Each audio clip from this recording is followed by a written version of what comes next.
Welcome back to the Stephen Knight Show. I want to remind you we're all over social media, Facebook, Twitter, Instagram, and of course our official website, thestephennightshow.com.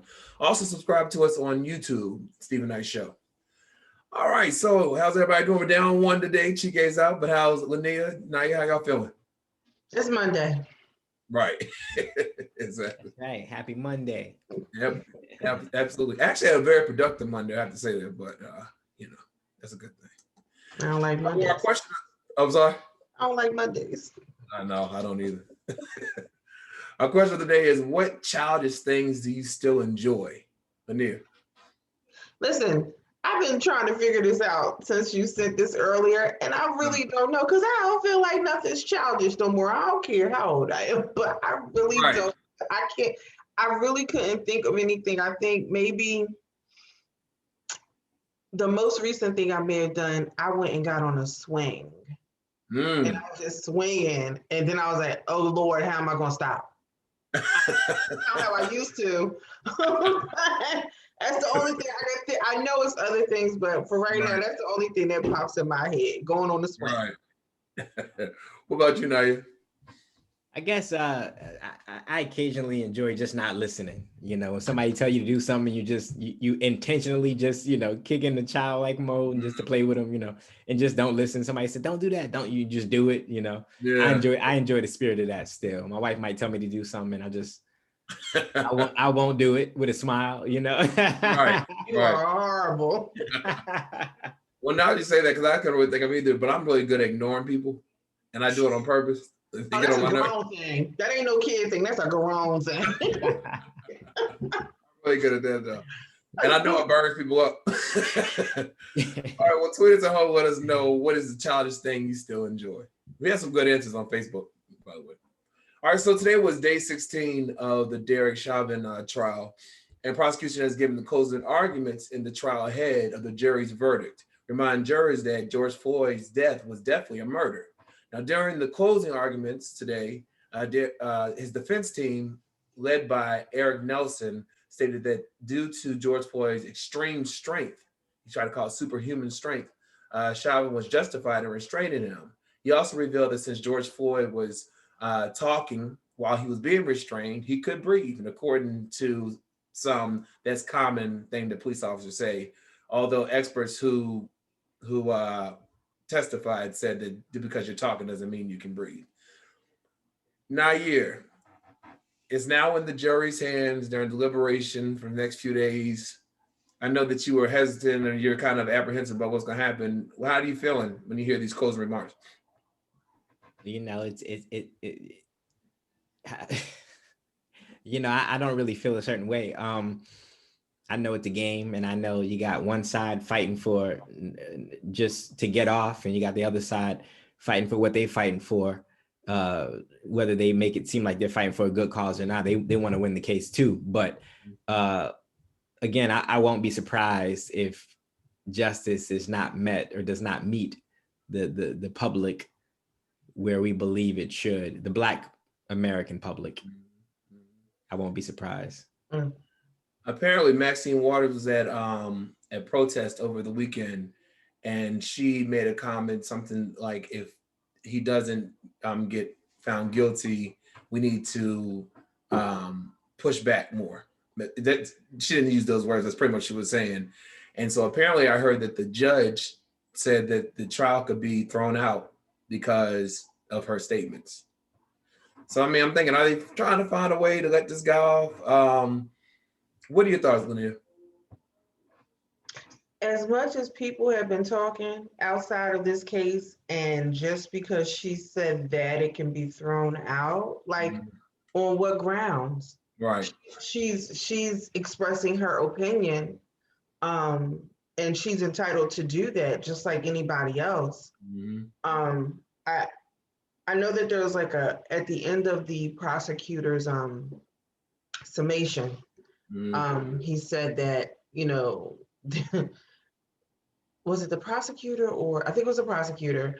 It was something along the lines of, because the defense side was just like, because he was so big and he had an enlarged heart or a big heart, and that's why he died. But the prosecutor was like, no, The defendant had a small heart. That's why he died. I mean, that was kind of, okay. It's a little shady.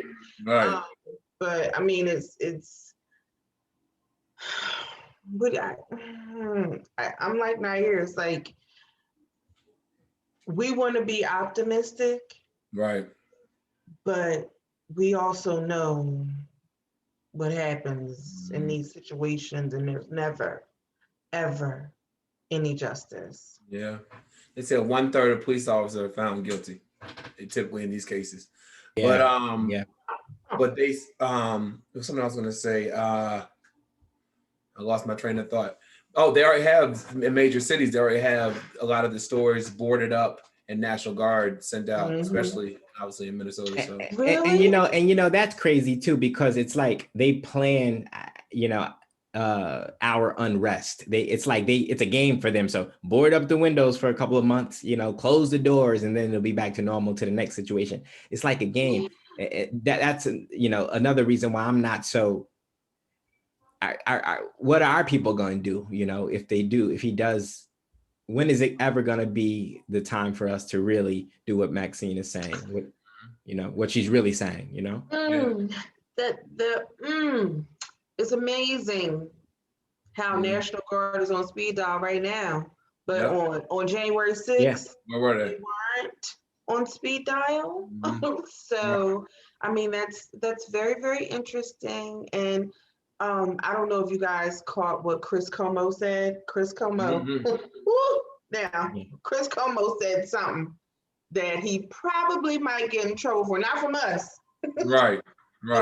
Something that he hurt some feelings with the comment. I don't know if neither of you heard it, but did you? Yeah, about I didn't hear him say, but I think I might have read a statement about him until they start killing the other kids. The white kids, white kids, it ain't gonna mean nothing. And he said more than killing white kids, it wouldn't even affect them if it was white kids. It's when they start killing them. George Floyd wasn't a kid. Many of these black people were not kids. Many of them were grown full men. So it ain't the kids, that too, but it's gonna be when it's a full-on war on the terrorists. And it's not even. I think that what you call it? I just mentioned this to somebody earlier. Well, even with what Chris Como said, they've been shooting up schools and they don't care. Yeah, exactly. Refuse to pass stricter gun laws. I mean, that's true. Well, sad news yesterday. So we're sending our condolences along with the Shade Room who reported this, that the family of 7-year-old Jaslyn Adams, she was unfortunately shot and killed yesterday while in the car with her father in McDonald's drive-thru. Now, according to ABC 7 Chicago, authorities said that the shooting took place on Chicago's west side near Roosevelt Road and Kedzie Avenue at 4:15 p.m. The victims of the shooting were later identified, again, as 7-year-old Jaslyn and her 29-year-old father. And once officers arrived on the scene, they placed Jaslyn in the back of their SUV and rushed her to Strowger Hospital, where she was pronounced deceased. Strowger. As of Monday, her father still remains in the hospital, serious condition, and McDonald's employees say that 2 men jumped out of another car and approached the car with her and her father and fired multiple gunshots inside the car, where she was shot multiple times. Now, Safari, we all know Safari from reality TV, he tweeted, 7-year-old shot and killed and wasn't by a police officer. So what's the next step? Who do we hold accountable? Or do we pick and choose when we stand together? Disgusting. Obviously, it's sad what happened to her. But what do you think about Safari's comments, Lynia? I mean, he's right. It can't always be an uproar when it's police involved, but not when it's in-house community involved. When 9 times out of 10, somebody know who did it and who it was, where they went, who they staying with, their mom and them, their cousins. Somebody knows something and they never want to say anything. And it's not an upgrade. It's like nobody has a problem until it's cop involved. So there has to be some form of balance and some form of accountability in-house, and it's not. Yeah.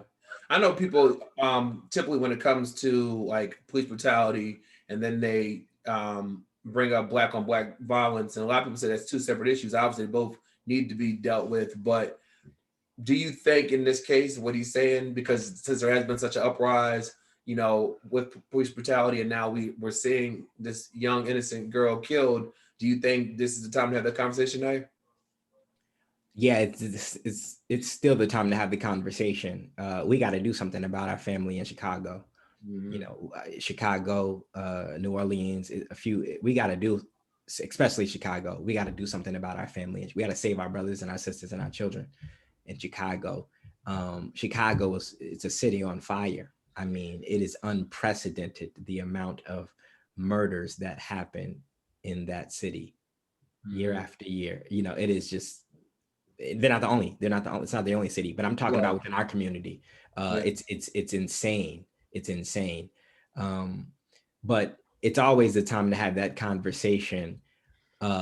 Is that the way to have it? I can't say, but I get his sentiment. I get Safari's sentiment. And I'm totally aligned with El Boogie as well. You know, we can't be just pointing our fingers at the oppressor. We also need to make sure we doing the right thing. And we're not doing the right thing in a lot of cases because of the oppressors, because of the work done on us by the oppressors. But there is some things that we also need to be able to do and control. We have to have some control, some self-control, aside from all the issues and the things that we're dealing with oppressively. We have to save ourselves. I agree. I mean, senseless. Sitting in the drive-thru McDonald's and you're murdered. I mean, oof. So yeah, our condolences. It's very sad. Yeah, they definitely. And I hope the father pulls through. Yeah, me too for sure. Well, let's take a quick break. We'll come back with a couple more hot topics. We'll talk about the Academy Country Music Awards, where Black people showed up and showed out. Talk about that when we come back. Right back after this.